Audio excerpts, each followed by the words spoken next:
कंठी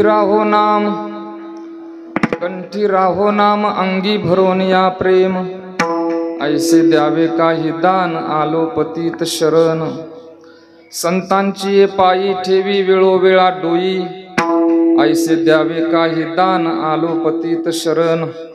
तुका म्हणे तरे भवसिंधू एक सरे, ऐसे द्यावे काही दान आलो पतित शरण। श्री विठ्ठलम सुकरुणार्णवमाशुतोषम, दीनेष्टपोषमग संहति सिंधु शोषम। श्री रुक्मिणी मतिमुषम पुरुषम परंतम, वंदे दुरंत चरितम हृदि संचरंतम। विठ्ठल विठ्ठल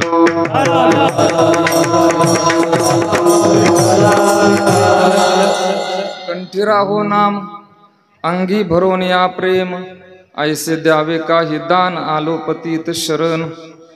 सेवेकरता निवडलेला अभंग विश्ववंदे विश्वसंत संत श्रेष्ठ जगद्गुरु श्री तुकोबाराय महाराजांच्या अभंग गाथेतील 4 चरणाचा गोड असा अभंग असून, या अभंगातून जगद्गुरु श्री तुकोबाराय भगवान पंढरीश परमात्म्याकडे अत्यंत महत्वपूर्ण अशी मागणी करतात। विठ्ठल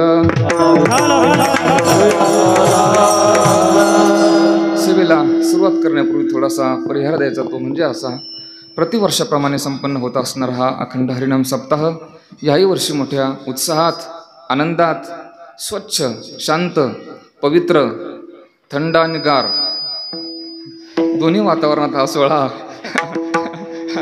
आता 2 दिवसात गार झालं, पहिलं थंड आणि गार एकच झालं, असं झालं। त्याला असं आलं की मनाचं परीक्षा पाहिली कसं झालं। चला, सुंदर असा हा सोहळा आहे। या सोहळ्याकरता ज्यांचे अनमोल असे आशीर्वाद आहेत। खरं तर महाराज कीर्तन आपलं हे थोडा वेळ करायचं, कारण याच्यानंतर मुलांचा कार्यक्रम आहे आणि याच्यातही आनंद आहे। थोडा वेळ केलं तरी आनंद आहे का, इतर ठिकाणी जास्त कीर्तन करावं लागतं आणि कमी मिळतं। तुम्हाला जे वाटतं ते मला नाही म्हणायचं, काय दृष्टी आपली झाली बा, असू द्या। कमी मिळतं म्हणजे प्रेम कमी मिळतं असं मला म्हणायचं, परंतु इथं थोडं जरी कीर्तन केलं तर तुमच्या सर्वांचं भरभरून प्रेम मिळतं। त्याच्या पुढचं मला एक विशेष वाटतं, इथं प्रेम मिळतं त्याचं एक अत्यंत महत्वाचं कारण आहे, कारण हा दरबार सद्गुरू नारायणगिरी महाराजांचा आहे। म्हणून सुंदर असा हा सोहळा आहे। प्रत्येक वर्षी बाबा म्हणतात थोडं आपण छोटं करू, आम्ही इतर वर्षभर चर्चा करतो थोडं छोटं करू, पण एक 15-20 दिवस महिनाभर राहिलं, ती एक काय सद्गुरूंची ती एक ताकद असेल। प्रत्येक वर्षी हा सोहळा सुंदर होतो आणि आपल्या या परिसरात पूज्य बाबा, खरं तर महाराज मी पाठीमागेही बोललो होतो, कीर्तन वारकरी संप्रदायात कसं केलं पाहिजे हे मी त्यांच्याकडून शिकलो। त्या कीर्तनाची लाईन कशी असली पाहिजे मी लोणीच्या सप्ताहात त्या ठिकाणी सुद्धा बोललो। म्हणजे त्यांचं इतकं व्यापक अंतःकरण आहे। वैकुंठवासी घुले बाबा म्हणायचे, बुवा काय काय माणसं ती माणसं नाहीत, ती साक्षात म्हणजे हिमालयाच्या तोडीची आहेत। बाबांचं वाक्य ठरलेलं असायचं। मग खरं तर आदर्शवत जीवन आहे। मग अशी एक प्रस्तावना मी ऐकत होतो छोटीशी, त्यांनी असं म्हटलंय, वस्तू मोठी आहे, वस्तूपेक्षा व्यक्ती मोठी आहे, व्यक्तीपेक्षा तत्व मोठी आहे, आणि जी व्यक्ती तत्वाने जगते ना ती व्यक्ती या जगात सर्वात मोठी आहे। म्हणून त्यांनी पुढे असं एक गोड लिहिलंय की लोकांना मोठ्या माणसांबद्दल किंवा आपल्याला जर मोठं व्हायचं असेल तर लोकांना आपल्याबद्दल कौतुक वाटण्यापेक्षा लोकांना आपल्याबद्दल आदर वाटला पाहिजे। म्हणून सुंदर असा हा सोहळा या ठिकाणी संपन्न होतोय। आज आपली ही जागराची सेवा आहे। या कीर्तनाच्या साथीसाठी खरं तर मोठी मोठी महाराज मंडळी या ठिकाणी हजर आहेत। एक 4-8 दिवसापूर्वी माझं नर्मदा मैयाच्या परिक्रमेचं कीर्तन होतं। महाराजांचं मी कीर्तन ऐकलं, पूर्ण केला। त्याच्यातून खूप सुंदर ऐकायला मिळालं। सर्वच श्रोते या ठिकाणी हजर आहेत। भरपूर पुरुष वर्ग आहे मोठ्या प्रमाणात, आणि माता माऊल्या सुद्धा बहुसंख्ये उपस्थित आहेत। या कीर्तनाच्या साथीसाठी उपस्थित सर्व महाराज मंडळी आहेत। वेळेअभावी जास्त वेळ न वाढवता लगेच आता आपण अभंगात प्रवेश करूया. अभंग 4 चरणाचा आहे. या अभंगातून जगद्गुरु श्री तुकोबाराय भगवान पंढरीश परमात्म्याकडे मागणी करतात. वारकरी संप्रदायात नियम आहे 7व्या दिवशी आपण जागराची सेवा ही मागणी पर असली पाहिजे. संत मागतात, जगद्गुरु श्री तुकोबाराय या अभंगातून मागणी करतात. आपण जर बारीक विचार केला तर या जगात मागत कोण नाही. हे वाक्य थोडंसं मी पाठीमागे घेतो. मागत कोण नाही असं म्हणण्यापेक्षा या जगात न मागणारा आणखीन जन्माला यायचा. कोण मागत नाही? सगळे मागतात. जीवही मागतो, देवही मागतो आणि संतही मागतात. आता जीव का मागतो, देव का मागतो आणि संत का मागतात? जीव काय मागतो, देव काय मागतो आणि संत काय मागतात हे पाहू. विठ्ठल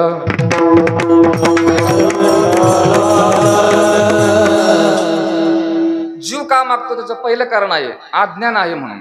आंधळी ती तुका म्हणे संसारी, जीही नाही हरी ओळखीला अज्ञानामुळे. दुसरं कारण आहे बद्ध आहे म्हणून, आशाबद्ध जन काय जाणे नारायण. तिसरं कारण आहे अपूर्ण आहे म्हणून. देव का मागतो त्याची 2-3 कारण पाहता येतील. पहिलं म्हणजे भक्ताच्या रक्षणाकरता मागितलंय. विस्तार वाढवत नाही. कर्ण भिडता समरांगणी, बाणी व्यापी येलारणी, मागसी पाडोनी तेथे दात तयाचे. अर्जुनाच्या रक्षणाकरता मागितलं. त्याच्यानंतर नियम आहे म्हणून, घेसी तेव्हा देसी आयसा असं सी उदार नियम आहे म्हणून. आणि त्याच्यानंतर स्वतःच्या सुखाकरता मागतो. मोठ्यांनी चिंतन केलंय आषाढी कार्तिकी विसरू नका मज ही देवाची मागणी आहे म्हणून. आता संत का मागतात त्याचे 2-3 कारण आपल्याला पाहता येतील. पहिलं आहे मनसी काही मागा. दुसरं कारण आहे संत स्वतः करता काही मागत नाहीत, जगाच्या कल्याणाकरता मागतात. आणि तिसरं कारण आहे परंपरेने कोणाला जर मागावं वाटलं तर काय मागावं हे कळायला पाहिजे म्हणून मागतात. विठ्ठल चला आता जीव काय मागतो तर जीवाच्या अनेक मागण्या आहेत. जीवाची पहिली मागणी आहे ल्यावे खावे बरे असावे सदैव. लिहायला आवडतं आणि मला असं वाटतं इथं पुरुषांपेक्षा लिहायला जास्त माता माऊल्यांना आवडतं. काय काय माता माऊल्यांकडे इतके कपडे आहेत पुरुषांपेक्षा जास्तच असतात. घरोघरी तुमचा अनुभव असतो. मी एक विनोद ऐकला होता. एका घरात एका बाईकडे इतक्या साड्या होत्या, मोठं कपाट होतं, पूर्ण भरलेलं होतं, पूर्ण क्षमतेने भरलेलं होतं. तिने एक दिवस साडी घेण्याकरता ते कपाट उघडलं आणि उघडल्यानंतर त्या पूर्णच्या पूर्ण साड्या खाली पडल्या. त्याच्या खाली ती दबली आणि जागेवर मेली.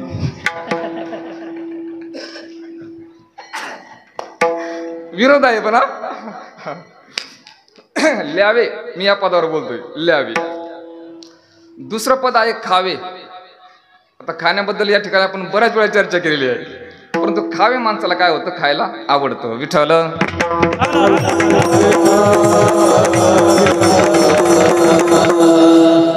काय काय माणसं इतकी त्यांची भूक आहे, इतका त्यांचा आहार आहे, या इथं स्टेजवर चर्चा न केलेली बरी.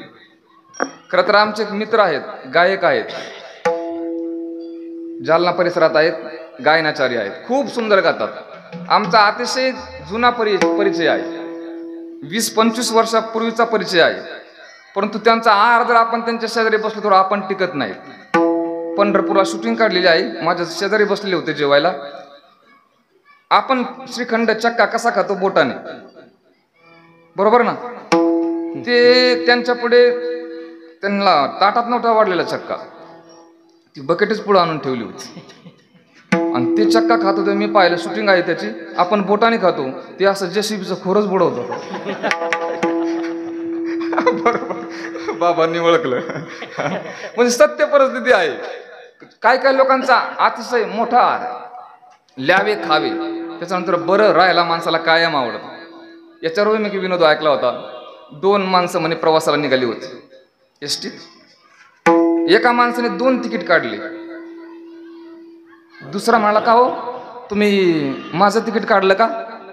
तो म्हटलं नाही भाऊ. मग तुमच्या सोबत कोणी आलेलं आहे का, त्यांचं कोणी काढलं का?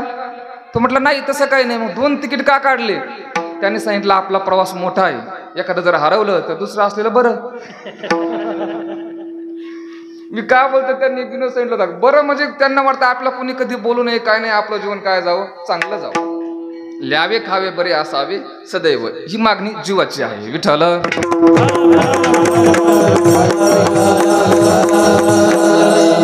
आणखीन काय जीवाला आवडतं? वाढावे.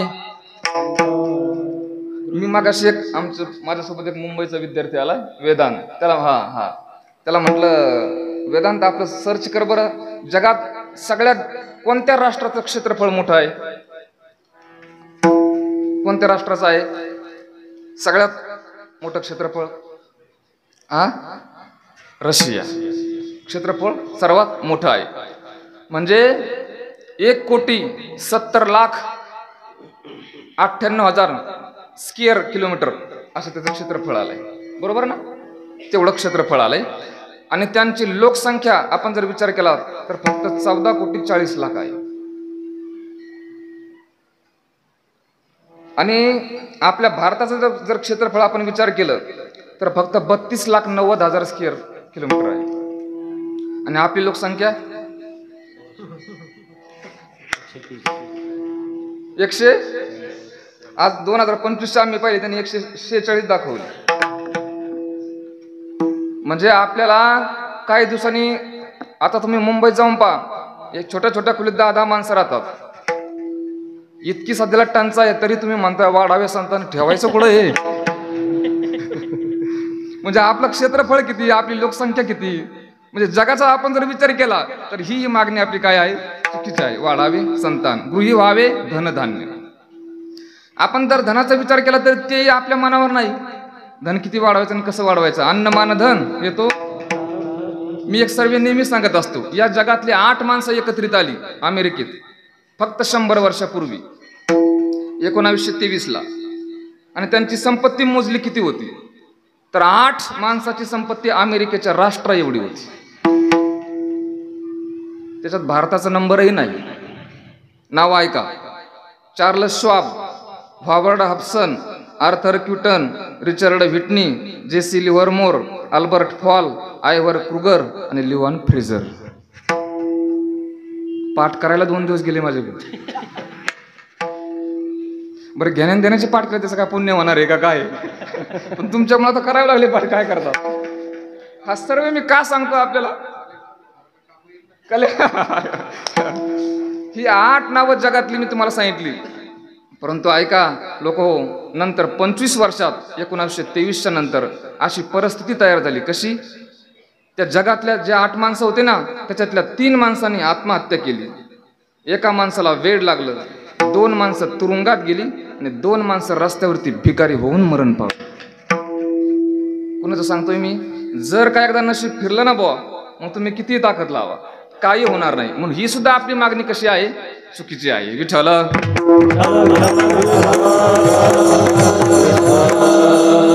जीवाची मागणी आहे. चला, देव काय मागतो? देवाची मागणी आहे, एवढा जगदानी मागे तुळशी दळ पाणी, किंवा काय देवा घरी न मिळेचे अन्न, मागे भाजी पान द्रौपदीशी. देवाच्या मागण्या आहेत. संतांच्या काय मागण्या आहेत? संतांनी कधी आयुष्य मागितलंय, कधी दास्यत्व मागितलंय, कधी कधी एकांताचं सुख मागितलंय. त्यापैकीच एक अत्यंत महत्वपूर्ण मागणी करतात महाराज अभंगाच्या पहिल्या चरणात.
सुंदर मागणी आहे.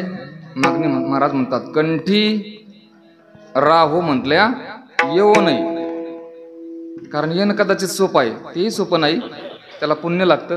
परंतु तरी येणं तरी कदाचित सोपं आहे, परंतु राहणं फार अवघड आहे. बऱ्याचशा गोष्टी आहेत येतात परंतु राहत नाहीत. तुमच्याकडे पैसा येतो का राहतो?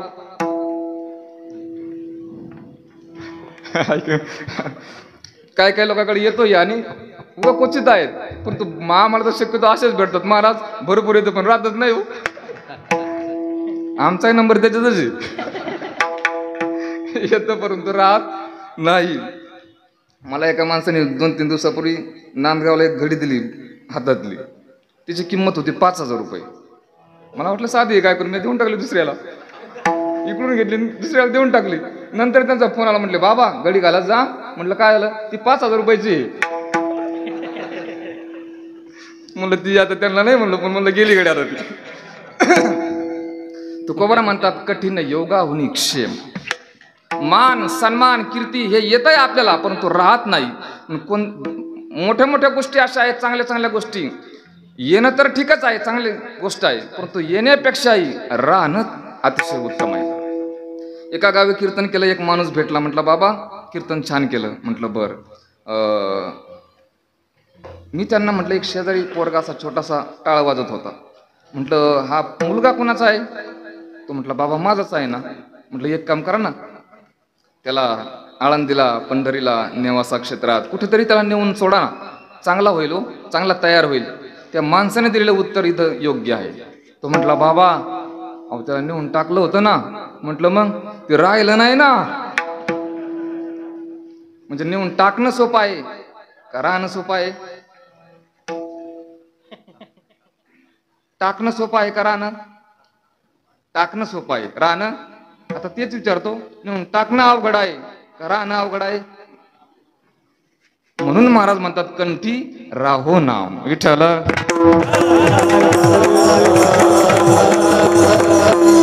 नाम राहिलं पाहिजे, त्याच्याकरता भरपूर अशी साधना करावी लागते, तपश्चर्या करावी लागते आणि ती सश्रद्धा अंतःकरणाने करावी लागते, तर राहील. भागवतात किती गोड श्लोक आलाय. आपण जे नामचिंतन करतो त्या प्रक्रियेत काही दोष आहेत, त्याच्यामुळे आपल्याला जास्त फळ भेटत नाही. सनिंदा सती नाम वैभव कथा श्रीशेष यौर भेद धीर श्रद्धा गुरुशास्त्र वेद वचने नाम्यर्थवाद भ्रम नामास्तिति निषिद्ध वृत्ती विहित त्यागो ही धर्मांतरय है साम्यम नामनी जपे शिवस्य च हरेर नामा पराधादश.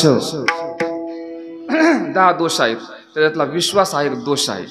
आपण जर विश्वासाने अंतःकरणापासून नामचिंतन केलं तर मग ते नाम आपल्या कंठात राहील. विठ्ठल.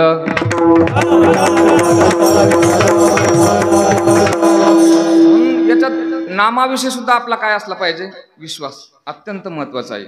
खरं तर हे उदाहरण मी आतापर्यंत 1-2 ठिकाणीच सांगितलं, कारण मोठ्याकडून ऐकलंय, पण फक्त जबाबदारीने ऐकायचं, श्रोता चांगला असल्यामुळे सांगतो. कारण खेड्यापाड्यात लोकांना ती समज नसते, म्हणून त्या उंचीवर त्यांना नेता येत नाही. फक्त मला सांगायचा भाव याच्यातला वेगळा आहे. विश्वास किती महत्वाचा असतो. एक महात्मा जंगलात राहत होता. त्याने स्त्री कधीच पाहिलेली नव्हती, म्हणून तो भिक्षा मागण्याकरता, मधुकरी मागण्याकरता एका गावात आला. प्रथम स्त्री पाहिली आणि ती स्त्री गर्भवती होती. आता हा निर्विकार हा डायरेक्ट गेला त्या मातेकडे आणि तिच्या पोटाला हात लावला. सांगितलं याला काय म्हणतात? त्या मातेने सांगितलं, महात्माजी याला पोट म्हणतात आणि याच्यात मी गर्भवती आहे. ठीक आहे. त्या महात्म्याने वरती स्तनावरती हात लावला आणि सांगितलं, माताजी याच्यात काय? त्या माऊलीने सांगितलं, महात्माजी हे जे पोटात मुलं आहे ना, हे जन्मल्यानंतर त्याची व्यवस्था म्हणून देवाने या स्तनात दूध दिले. महात्मा त्या बाईच्या पाया पडला, डोळ्यात अश्रू आले आणि निघाल्यानंतर त्या बाईने आवाज दिला, महात्माजी मधुकरी घेतली नाही, भिक्षा घेतली नाही, का बरं चालले? काही चुकलं का आमचं? त्या महात्म्याने रडत रडत अश्रू ओघळत होते आणि त्याने उत्तर दिलं, माताजी तुमचं नाही चुकलं, माझं चुकलं. काय? माताजी तुमच्या पोटात गर्भ आहे तो आणखीन बाहेर यायचा आहे. बाहेर येण्याच्या अगोदर जर परमात्म्याने तुमच्या स्तनात दूध दिलं असेल तर मी त्याचं रात्रंदिवस भजन करतोय, माझं पालन पोषण तो करणार नाही का? याला असं म्हटलंय, बाळा दुधा कोण करीते उत्पत्ती आणि वाढवी श्रीपती सवे दोन्ही. म्हणून अत्यंत महत्वाचं या 10 हे जे दोष आहेत ना त्याच्यात विश्वास एक सांगितलाय. म्हणून नामावरती आपला जर विश्वास असेल तर मग आपल्या नाम कंठात राहील. विठ्ठल फक्त याच्याकरता प्रयत्न करायचा, आपल्या कंठात नाम राहिलं पाहिजे. डोंगरीजी महाराजांनी गोड सांगितलंय, ह्याच्या 4 वाण्या आहेत ना, परा पश्यंती मध्यमा वैखरी. त्यांनी सांगितलं वैखरीनं 6 वर्ष नामचिंतन करायचं, मग ते पुढे असे 4 टप्पे केले. म्हणजे 18 वर्ष नामचिंतन केल्यानंतर ते परेत जात. ते नाम काय होतं? राहत. नाम राहणं अवघड आहे. म्हणून महाराज सुंदर मागणी करतात, कंठी राहो नाम. आणि ते नुसतं राहावं नाही तर अंगी भरून या प्रेम. विठ्ठल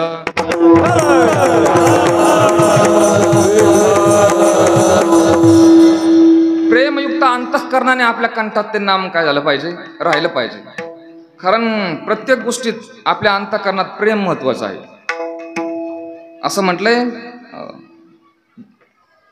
ज्ञानात शब्द महत्वाचे आहेत आणि प्रेमात भावना महत्वाची आहे. किंवा भावनेत इतकं गोड उदाहरण त्यांनी सांगितलंय. मी अगोदर या वारकरी संप्रदायातला सांगतो, सर्वश्रेष्ठ प्रेम कीर्तनावरती, गायनावरती, वादनावरती कोणी कोणी केलं? डवरे गुरुजींच्या आत्तांची मुलाखत आहे, तुकारामांना भूमकरांनी ती ऐकली मी. डवरे गुरुजी शेवटीला आजारी पडले. महाराज म्हणजे 89, 88, 89, 90 वर्ष त्या महात्म्याने मृदंग वाजवला. काय विशेष आहे? 99 वर्ष ते जगले, मृदंग वाजवत होते. आणि वाजवत असताना ते आजारी पडले. संचतीला होते, आजारी पडले आणि तुकारामांना त्यांच्या जवळ होते. त्यांना उचकी लागली होती.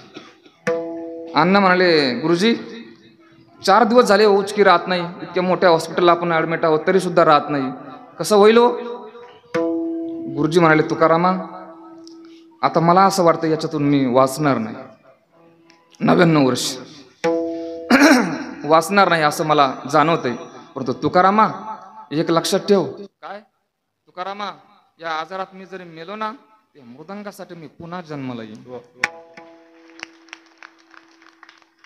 काय काय प्रेम असतं काही लोकांचं, अतिशय. या गायनाच्या क्षेत्रात सुद्धा मी एक घटना ऐकली. साहेबराव नाना पालखी सोहळ्यावरती ते गायचे, पहिली चाल त्यांना असायची. आता मृदंगाला 2-2 माईक आहेत, सोहळ्यावरती माईक नाही. नाना एकीकडे उभे, समाज हजारोनी, टाळकरी हजारोनी, मृदंगाची थापही ऐकायला येत नाही तरी नाना स्वरात म्हणायचे मृदंगाचे. त्यावेळेस एक फिल्म सृष्टीतला माणूस त्यांच्या तिथे बसलेला होता. त्यांनी विचार केला, हा म्हातारा माणूस, म्हातारी व्यक्ती, वाद्य तर लांब आहे, मृदंग लांब आहे, तरी मृदंगाच्या स्वरात म्हणतो, काय कारण असेल भाऊ? तो आला कीर्तन संपल्यानंतर आणि नानांच्या पाया पडल्याने विचारलं, महात्माजी, बाबाजी, आमच्याकडे आम्ही मुंबईत स्टुडिओमध्ये भरपूर यंत्रणा आहे, अनेक प्रकारचे वाद्य आहेत, तरी आमचा स्वर कमी जास्त होतो. परंतु तुम्हाला इथे काहीच नाही, मृदंगाची थापही ऐकायला येत नाही, तरी तुम्ही मृदंगाच्या स्वरात म्हणतात, काय कारण? नानाने दिलेलं उत्तर गोड आहे. नाना म्हणाले, बुवा मृदंग आमच्यापासून किती जरी लांब असला तरी आम्ही मृदंगाच्या स्वरात म्हणतो. त्याचं एकच कारण आहे, मृदंग तिकडून आम्हाला सांगतोय, नाना मी ह्या स्वरात आहे म्हणा. काय या लोकांची भावना आहे. आता कीर्तनाबद्दल मी ऐकलं होतं, एक माझे आवडीचे कीर्तनकार भारत महाराज बरोरे लातूरचे, खूप चिंतनीय महात्मा. त्या काळात सुद्धा लोक काय काय म्हणायचे, नाही नाही वारकरी कीर्तन काय काय बोर होतात, पण तो महात्माच वेगळा होता. इतकी सुंदर कीर्तन करायची. आणि ह्याची थोर भक्ती मी वाजवलेलं कीर्तन आहे मामुर्डीला, पुण्यात, तिथे मामुर्डीला. त्या कीर्तनात त्यांनी प्रसंग सांगितला होता. 7 ते 9 पुण्यात बऱ्याच दिवसापासून कीर्तन आहे. ते कीर्तन करून निघाले, शिरूरच्या आसपास आले, त्यांचा ऍक्सिडेंट झाला. सारं रक्त अंगावरती, महाराज एकीकडे पडलेले, ड्रायव्हर एकीकडे, गाडी एकीकडे. परंतु महाराजांच्या जवळ डायरी होती, मोबाईल होता, पेन होता. तितक्या रात्री काही काही लोक रात्री फोन करतात की तारखेविषयी.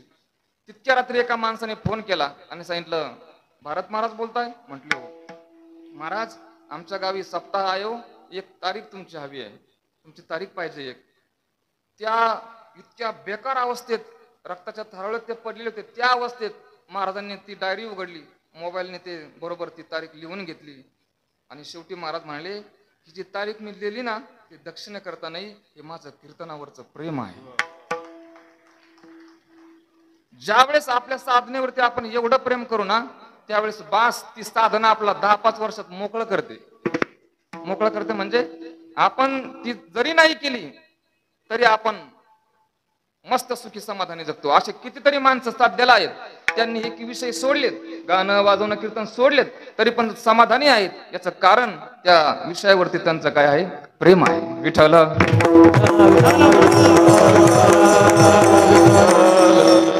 फक्त मस्त आपापल्या विषयावरती प्रेम करायचं. काल माझ्यासोबत वाजवायला ते चंद्रकांत महाराज पांचाळ ते होते, आळंदीतले, सांगलीकडे. ते म्हटले, युवराज काका तुम्ही एवढा असं का क्लास घेता, कशाला बसता एवढ्या वेळ? खरं तर या प्रवासात इतकं कसं शक्य आहे? मी म्हटलं, चंद्रकांत बुवा, आता मला कीर्तन वाजवलं तर जाणं होत नाही, परंतु मी ज्याच्यामुळे व्यवस्थित मला ज्यांनी स्थान दिलंय पहिलं वारकरी संप्रदायात, तो मृदंग माझ्या आवडीचा आहे, त्याच्यावर माझं प्रेम आहे, म्हणून हे शिकवण्याचं काम करतो आणि त्याच्यात आनंद भेटत राहतो मस्त. अरे मी काल या रस्त्याने चालत जात असताना पाऊस आलेला होता, तरी सुद्धा मी एकटाच गाडीत होतो. बाबांचं दर्शन घेऊन गेलो इथून आणि एक गाडीत मी गोष्ट लावली. प्रेम कसं असतं पा. या महाराष्ट्रात एक फार मोठा चित्रकार होऊन गेला, के मुस. तो इतका, तो मुंबईत शिकत असताना विल्सन कॉलेजमध्ये तो गावी निघाला.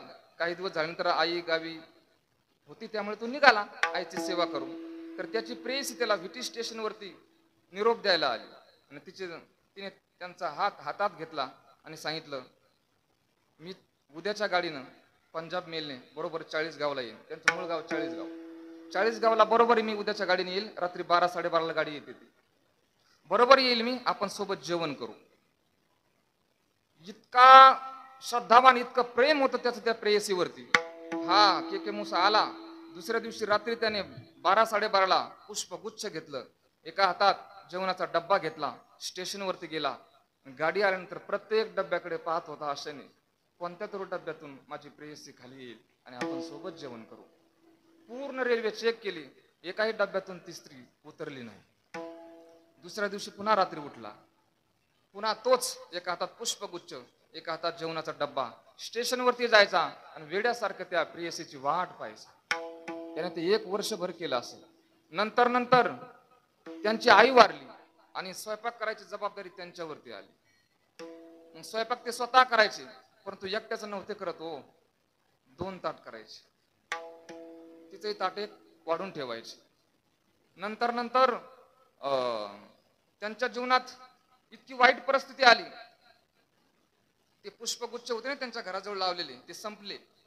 नंतर त्यांनी एक कागदी पुष्पगुच्छ तयार केला कायमचा.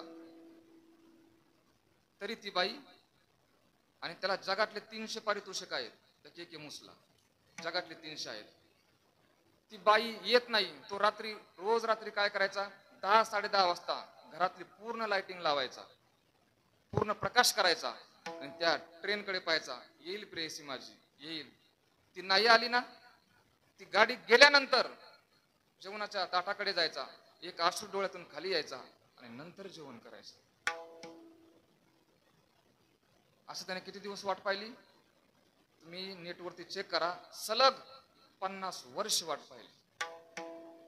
काय विशेष आहे? हे वाक्य ऐकल्याबरोबर काल मी जाताना एकटाच गैरून आलो, मी एकटाच रडत होतो.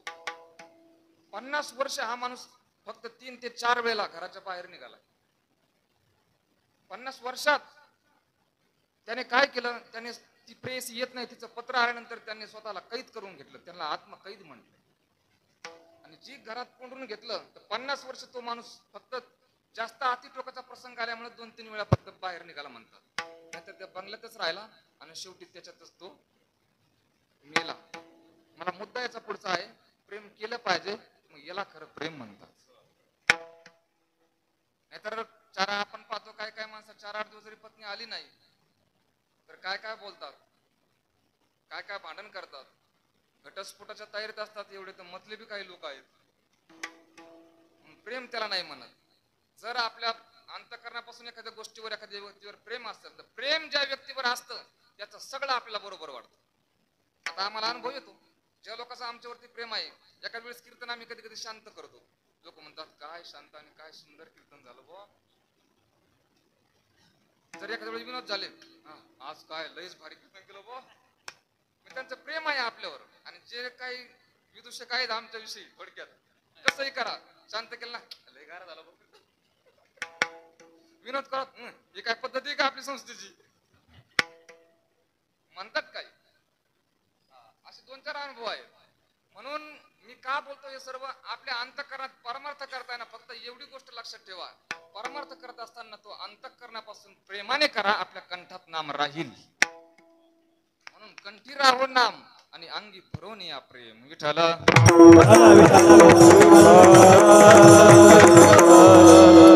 आपण हा जो फोन उचलल्यानंतर काय म्हणतो,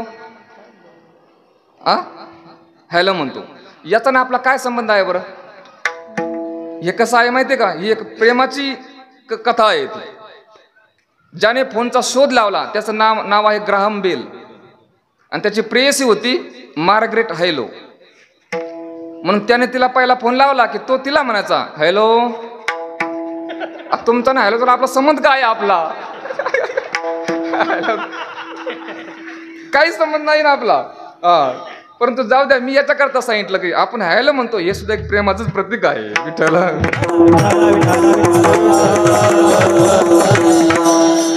कंठी राहो नाम अंगी भरून या प्रेम. प्रेम सुख देई,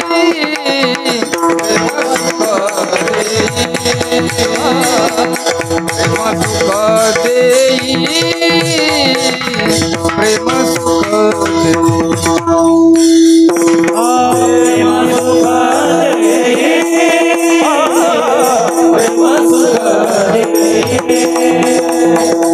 प्रेम सुख देई.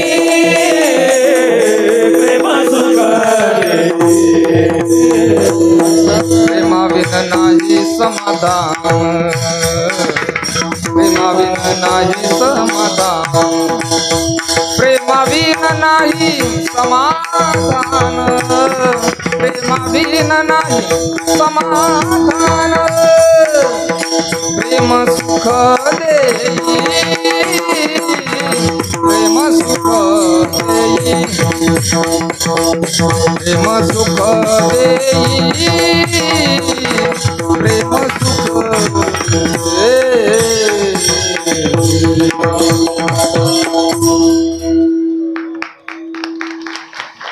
याच्याकरता सुद्धा प्रेमच असावं लागतं. प्रेम सुख देई, प्रेम सुख देई, प्रेमाविन नाही. अनेक उदाहरणं याच्याकरता. आपली 8:30ची वेळ झाली. खरं तर येणे मुखे तुझे वर्णे गुणना, प्रेम देई कळा, अनेक भरपूर अभंग आहेत. कंठी राहो नाम अंगी भरून या प्रेम. परंतु हे मला देत असताना काय म्हणून द्या? दान म्हणून द्या. अभंगाचं दुसरं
महाराज म्हणतात, हे मला देत असताना काय द्या? दान म्हणून द्या. उसणं वेगळं व्याजाने वेगळं आणि दान वेगळं. उसनं कशाला म्हणायचं? जेवढं घेतलं तेवढं द्यायचं, त्याला उसनं म्हणतात. जेवढं घेतलं जेवढं व्याज होईल तेवढं द्यायचं, त्याला व्याजाने म्हणतात. पण एकदा का दान आलं पुन्हा द्यायचं कामच नाही. दान श्रेष्ठ आहे. आता काय काय उसने घेतले देत नाहीत, तो विषय सोडून दे. उसनेही देत नाहीत आणि कसेच देत नाहीत. एकदा त्यांना पैसे दिले म्हणजे कामच झालं हो. परंतु महाराज दान मागतात. ऐसे द्यावे काही दान. आता महाराज जीवाकडे दान मागतात, देवाकडे मागतात आणि संताकडे मागतात. जीवाकडे काय मागतात? विठ्ठल विठ्ठल. जीवाकडे म्हणतात विनवितो सकळ जना, कर जोडून थोरा लहाना. दान त्या मज दिना म्हणे तुकया बंधू राम म्हणागा. महाराज म्हणतात मला एवढंच दान द्या, काय तुम्ही परमात्म्याचं नामचिंतन करा, राम राम स्मरा. आणि पुन्हा मी याच्यातली गोड कथा ऐकली होती, हे आधी करा, बाकीचे काम तुम्ही काय करता, बाकीचे काम आधी करता. आणि हे आणि तुमच्या शेवटला कामाला कोण येणार आहे? कोणतं ते येणार आहे का? हे मग कोणतं आधी केलं पाहिजे? गप चाले बोल. हे आधी केलं पाहिजे, राम राम स्मरा. एका राजाला 3 बायका होत्या म्हणे. किती जुना काळ होता.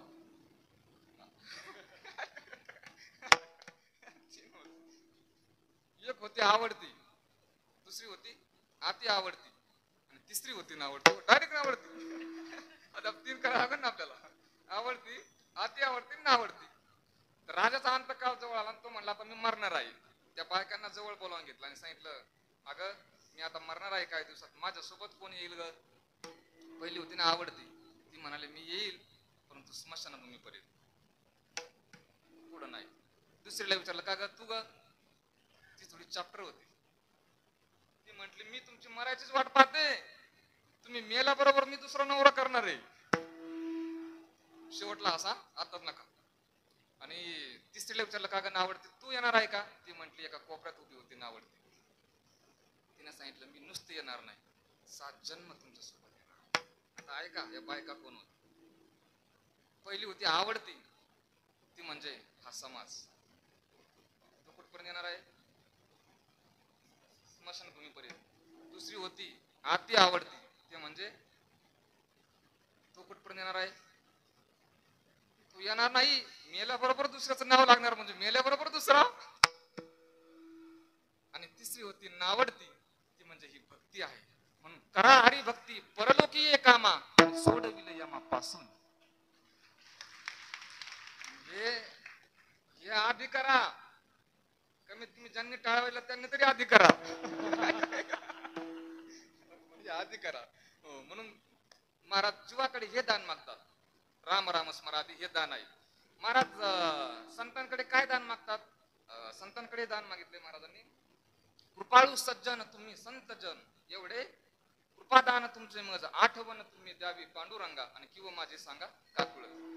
जाऊ द्या दोन्ही मुद्दे. आपल्या आज परमात्मा जे दान मागितलंय, काय काय मागितलंय? अनेक प्रमाण आहेत. हेची दान देगा देवा तुझा, किंवा चाल केलासी मोकळा. नाही नाही नाही, दुसरे एक प्रमाण आहे, विठ्ठल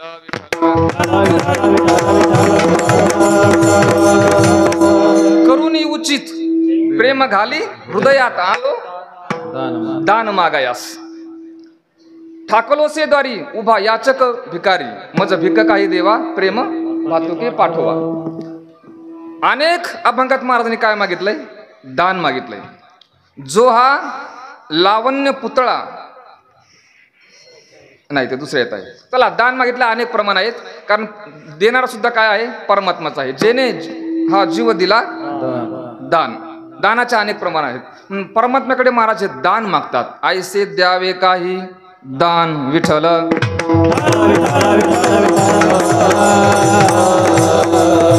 परमात्म्याकडेच का? 2च माणसाकडे दान मागायचं बहुतेक करून आपल्यासारखे नाही. संतांकडे आणि देवाकडे. देणारे 2च आहेत. कारण संत घातला दुकान देती संत उदार उदार, आणि परमात्मा एक उदार आहे. विटेवरी ज्याची पाऊले समान, आणि तोची एक दानशूर दाता. म्हणून त्यांच्याकडेच मागायचं, कोणाकडे दान मागायचं नाही. कारण कोणाकडे जरी दान मागितलं तर मग आपली ती तृप्ती होणार नाही. परमात्म्याकडे मागायचं. म्हणून ऐसे द्यावे काही दान. एक 15 दिवसापूर्वी मुख्यमंत्र्यांची माझी भेट झाली. 2-3 तास सोबत होतो. अशी कल्पना करा. आता कल्पना करायला काय अडचण आहे का? एवढी थोडस कल्पना करा ना फक्त. 3 तास सोबत असताना आम्ही चर्चा केली. काय म्हटलं, साहेब हे पाहिजे, ते पाहिजे, ते पाहिजे. साहेब म्हटले ठीक आहे. पण तो शेवट प्रश्न टाकला. म्हटलं, साहेब तुमची खुर्ची, तुमचं पद द्या ना आम्हाला. देतील का? नाही देणार. पद फक्त या जगात 2च देतात, संत आणि परमात्मा. मागायचं असेल तरी त्यांच्याकडेच मागायचं, दुसऱ्यांकडे जास्त मागायचं नाही. म्हणून असं म्हटलंय, ऐसे द्यावे काही दान. आणि भूमिका महाराज लीनतेची घेतात. आलो पतित शरण विठ्ठल, मी शरण आलो म्हणतात. ही नम्रतेची भूमिका आहे. जर मागायचं असेल तर ताठरपणा नाही पाहिजे, नम्रता पाहिजे. नम्र झाला भूतातेने, किंवा नम्रतेने काय होतं, अहंकार जातो. आणि अहंकार संपला की देव भेटतो. अहंकार गेला तुका म्हणे. म्हणून माणसाने कायम नम्र असलं पाहिजे. स्वतःला कमी समजावं. काही माणसं स्वतःला मोठं समजतात. ते आम्हाला म्हणतात, महाराज मी लय भारी आहे. म्हणलं, कोण म्हणतं असं? मी म्हणतो, कोण म्हणतो? एकटाच म्हणतो. परंतु आपण स्वतःला कमी, वारकरी संप्रदायातली एक मोठी माणसं आहेत, ते स्वतःला काय करतात, कमी समजतात. तुम्ही जर या उत्तर प्रदेश हरिद्वारला गेले ना, डायरेक्ट साष्टांग दंडवत घालतात. तो आपल्याकडे सुद्धा काही महात्मे आहेत, खूप आदर देतात. नाहीतर काय कुणीकडे आले आणि कुणीकडे गेले पाहतही नाही. महाराज लीनतेची भूमिका घेतात. आणि आलो पतित शरण म्हणतात. आपला असा आहे बा, आपण काम चांगलं असलं की मोठी भूमिका घेतो, आणि निंदनीय असलं की मग कमी घेतो. संत जिथं मोठी भूमिका आहे तिथं म्हणतात मी कमी आहे, आणि जिथं कुठे एखादी टाकाऊ भूमिका असेल तिथं म्हणतात मी आहे. 2 मित्र चालले होते रस्त्याने. 50,000 रुपयाचं बंडल दोघांना सोबत सापडलं.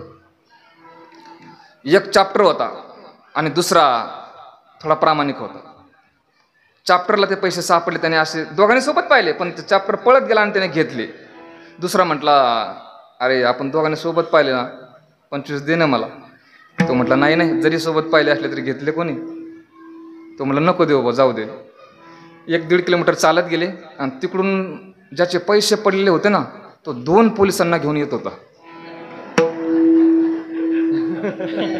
याने पाहिलं या चॅप्टराने. तो म्हटला या साध्या बोळ्याला, का रे आता आपलं कसं होईल? तो म्हटला, आपलं नाही, तुझं म्हण.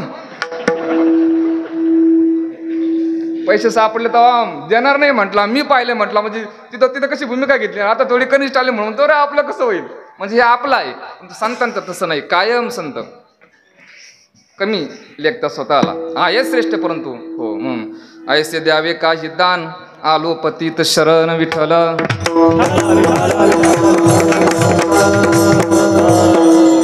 संतांची पायी ठेवी वेळोवेळा डोई. महाराज म्हणतात, हे जर दान परमात्मा तुम्ही आम्हाला दिलं तर मी काय करील, संतांच्या पायावरती ही माझी डोई काय करील, वेळोवेळी ठेवी. संत कशाला म्हणतात? वारकरी संप्रदायात अनेक व्याख्या आहेत, परंतु एक व्याख्या मला गोड आवडली. त्यांनी असं म्हटलंय, देव वसे चित्ती. हे संतांचं लक्षण आहे. त्यांनी कामं, बाकीचे काही लोक भरपूर कामं करतात, परंतु चित्तात परमात्म्याचं वास्तव्य असतं. आणि काही लोक काहीच करत नाहीत तरी चित्तात दुसरंच काहीतरी असतं. मग संत त्यांना म्हणायचं देव वसे. कारण असं आहे बुवा, आपलं चित्त शांत झाल्याशिवाय, निवांत झाल्याशिवाय आपल्याला देवाची अनुभूती. एका शिष्याने प्रश्न विचारला गुरुदेवांना, गुरुदेव मला देवाची अनुभूती का बरं येत नाही? ते म्हटले, चल एका जंगलात नेलं त्याला. विहीर होती, त्याला सांगितलं पायाच्या डोकावून पहा. त्याने पाहिलं, पाणी शांत होतं, प्रतिबिंब दिसलं. गुरुदेवाने खडा घेतला, त्याच्यात टाकला, पाणी हल्लं, प्रतिबिंब गेलं. तो शिष्य 10-5 मिनिट थांबला, परत पाहायला लागला. पाणी शांत झाल्यानंतर गुरुदेव परत आले, खडा टाकला, परत पाणी आलं. असं 10-5 वेळेला झालं. मग शिष्याला राग आला बरं का. शिष्याला पण राग येतो. ओ त्याच्यामुळे इथून पुढे आता जपून राहण्याची फार गरज आहे. जे शिक्षक मंडळी, हो, शिष्याला राग आला. त्याने सांगितलं, गुरुदेव असं का बरं करता तुम्ही? मी पाणी पाहायला गेलो, माझं प्रतिबिंब दिसत नाही. दिसतंय दिसत नाही असं कधी झालं की तुम्ही खडा टाकताय ते पाणी हलतं ना, दिसत नाही ना मग प्रतिबिंब माझं. गुरुदेवाने सांगितलं, अरे हे तुझ्या प्रश्नाचं उत्तर आहे बाबा. म्हटलं कसं काय? अरे पाणी शांत झाल्याशिवाय जसं प्रतिबिंब दिसत नाही ना, तसं चित्त स्थिर झाल्याशिवाय देवाची अनुभूतीच येत नाही. म्हणून संतांच्या चित्तात काय आहे? देव आहे. त्यांना संत म्हणायचं. विठ्ठल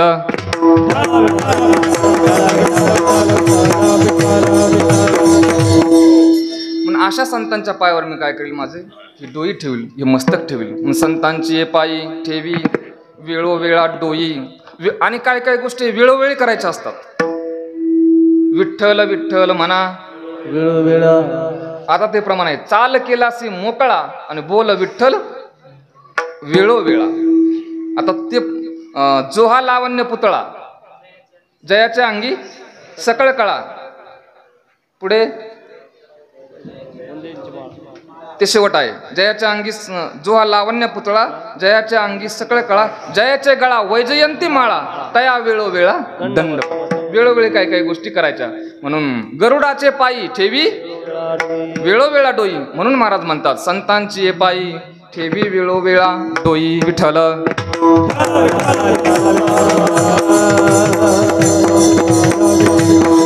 आपण जर संतांविषयी प्रेमाने अशी डोई जर ठेवली तर महाराज संतांनाही दया येते, परमात्म्यालाही दया येते. फक्त कमी भूमिका घेऊन. ही नम्रतेचीच भूमिका आहे. कमी लेखणं स्वतःला ही काय आहे? नम्रतेची भूमिका आहे. देवाकडे जात असताना सुद्धा नम्रतेने जायचं. सुदामदेवजी कसं गेले? परमात्म्याला त्यांच्याविषयी प्रेम जागृत झालं. ते रामानंद सागराने गोड वर्णन केलं.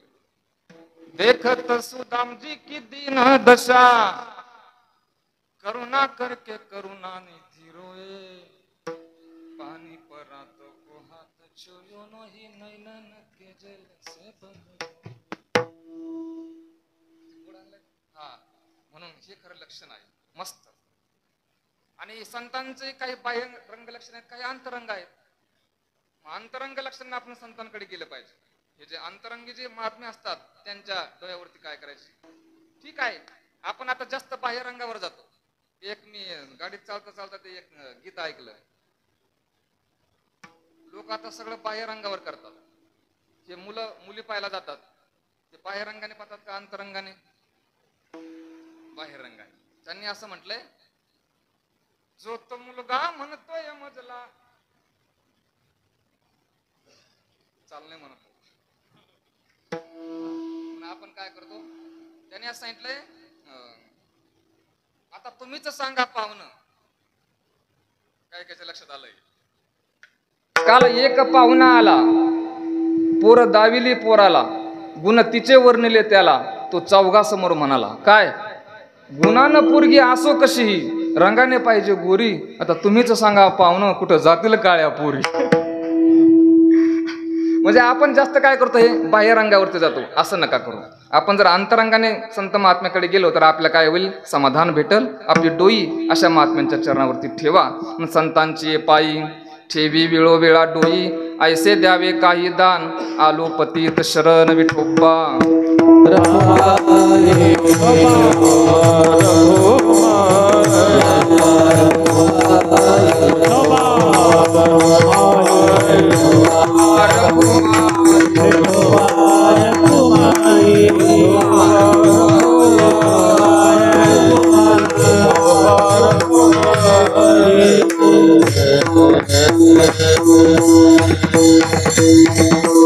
संतांची पायी ठेवी वेळोवेळा डोई. ऐसे द्यावे काही दान आलो पतीत शरण. एक सुविचार मी गोड वाचला. भौतिक प्रगती करायची असेल तुम्हाला तर विज्ञान हे शिकवतं. त्रिकोण, चौकोन, विशाल कोन, काटकोन हे तुम्हाला कोण शिकवतं? विज्ञान शिकवतं. परंतु जीवन कसं जगावं हा दृष्टिकोन शिकायचा असेल तर त्याच्याकरता संत महात्म्यांकडे यावं लागतं. संतांची पायी. आता इथे एक गोड भाव सांगितला. संतांची पायी म्हणजे पायावर हे ठीक आहे, परंतु संतांच्या विचारावर जर आपली डोई टेकवली तर माणूस काय होतो? कायम. कारण असं म्हटलंय, सुख अनुपम संतांचे चरणी, प्रत्यक्ष अलंका भुवनी नांद तसे. हे आळंदचं वर्णन करत असताना गोड भाषा आली. म्हणून महाराज म्हणतात संतांच्या पायावरती काय करील? वेदापेक्षा जास्त महत्व तुकोबारांनी संतांना दिलंय. वाचा बोलो वेद वाचा बोलो वेद वाचा बोलो वेद वाचा बोलो वेद करू संती केले ते वाचा बोलो वेद वाचा बोलो वाचा बोलो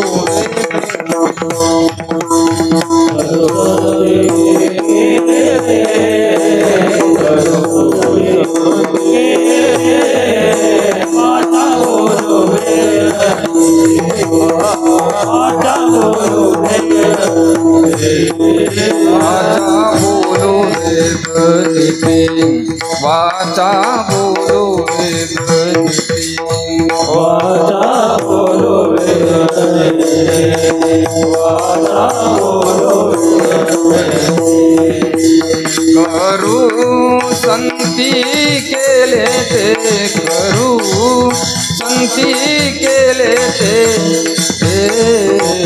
वाचा बोलो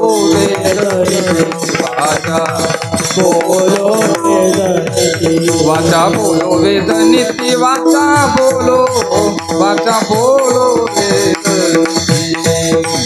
करू संती केले संती केले ते वाचा बोलो वेद नीती वाचा बोलो वेद वाचा बोलो वेद वाचा बोलो वेद नीती वाचा बोलो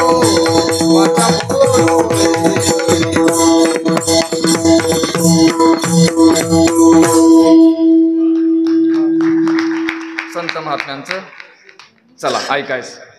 शेवट चालू म्हणता डायरेक्ट. तुका म्हणे तरे भव सिंधू एक सरे. असं जर आपण केलं, परमात्म्याचं नाम कंठात राहिलं, जर प्रेमाने परमार्थाचं केला, नामचिंतन केलं, तर मग संतांच्या पायावर डोई ठेवली तर आपण काय होतो, आपलं जीवन हा जो भवसागर आहे, हे संसार सिंधू, भवसिंधू, आणखीन भवसागर, हे जे संत वाङ्मयात शब्द आलेत ना, त्या अर्थाने आहे. संसार सिंधू हा बहु दुस्तर, भवसागर तरता, हे भवसिंधू एक अर्थी जवळजवळ काही. आता याचा फरक आहे विज्ञानाने केलाय. महासागर वेगळा, समुद्र वेगळा, उपसागर वेगळा, आखात वेगळे आणि खाडी वेगळे. परंतु याच्यात सगळ्यात मोठं काय आहे? महासागर आहे. तसं हे भवसिंधू म्हणजे हा महासागर आहे. याच्यात तरुण जाणं अवघड, कारण याला कोडं म्हणतंय. भवसिंधूचे निकाय कोडे आणि दावी वाट. झालं आपलं कीर्तन. शेवटचं एक कोडं सांगतो आणि थांबतो. याचं मला उत्तर द्या बरं का शिंदे सर. शिंदे सर लिहिता येत, पण याचं उत्तर मला 4-8 दिवसांनी द्या, काही अडचण नाही.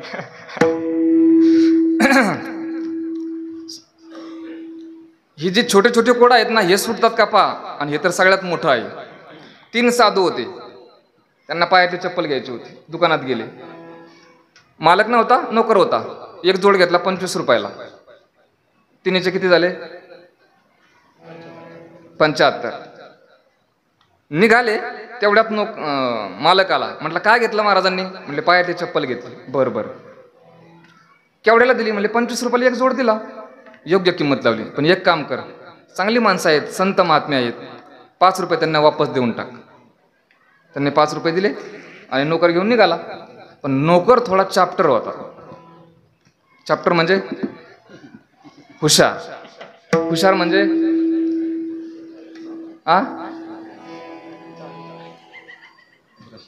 बुद्धिवान. बुद्धिवान म्हणजे चतुर. चतुर म्हणजे बाबा त्याला शेवट एक शब्द सांगायचे, चतुर म्हणजे लबाड होता. त्याने विचार केला, माणसं 3 आहेत गाड्यान 5 रुपये कसे द्यायचे? त्याने 2 रुपये खिशात टाकले आणि प्रत्येकाला 1-1 रुपया वापस देऊन टाकला. आता चप्पल केवढ्याला पडली?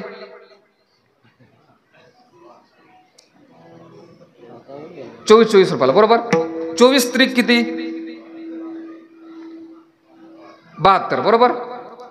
24 त्रिक 72, त्यांना 1-1 रुपया वापस दिला होता. 72 आणि 3 75, आणि खिशात 2 रुपये टाकले होते. 75 आणि 2 कुठून आले हे 2? हे जर साधं कोडं सुटा ना तर हे भवसागराचं कोडं कधी सुटायचं? जाऊ द्या. हे एक कवी कालिदासांचे जे काही कोडे आहेत ना याच्यात फार बुद्धी लागते. छोटे छोटे मस्त कोडे आहेत, वाचायचा आनंद भेटेल. परंतु हे असे कितीतरी कोडे असले तर सगळ्यात मोठं कोड आहे ते म्हणजे भवसिंधूचे ने काय कोडे, दावी वाट चाले पुढे. तुका म्हणे तरे भवसिंधू एक सरे. फक्त एक काम करायचं, परमात्म्याचं नाम कायम कंठात राहू द्यायचं. झालं कीर्तन. मी काल नामदासांचं कीर्तन ऐकलं. टाळघेन उभा होतो, त्यांनी एक इतका गोड भाव सांगितला. संत महात्मे आहेत ना, संत महात्मे श्रेष्ठ होऊन गेले, परंतु विचारच करायचा ठरला तर संत महात्म्यांपेक्षा थोडंसं काकणभर श्रेष्ठ त्यांचे ग्रंथ आहेत. त्यांनी एक गोड भाव सांगितला. माऊलीने समाधी घेतली, परंतु माऊलींनी हयात असताना फक्त एकच रेडा बोलवला. फक्त एकच रेडा बोलवला. परंतु या माऊलींच्या ज्ञानेश्वरी ग्रंथाने सध्याला लाखो रेडे बोलत आहेत, लाखो बोलत आहेत.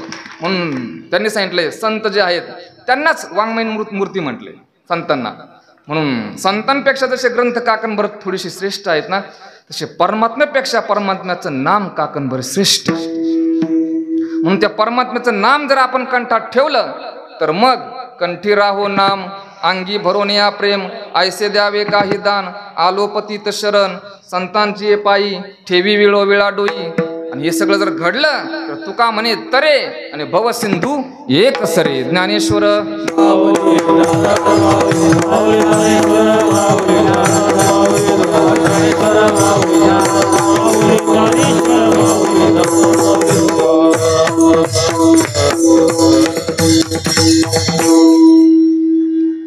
विठ्ठल जय जय.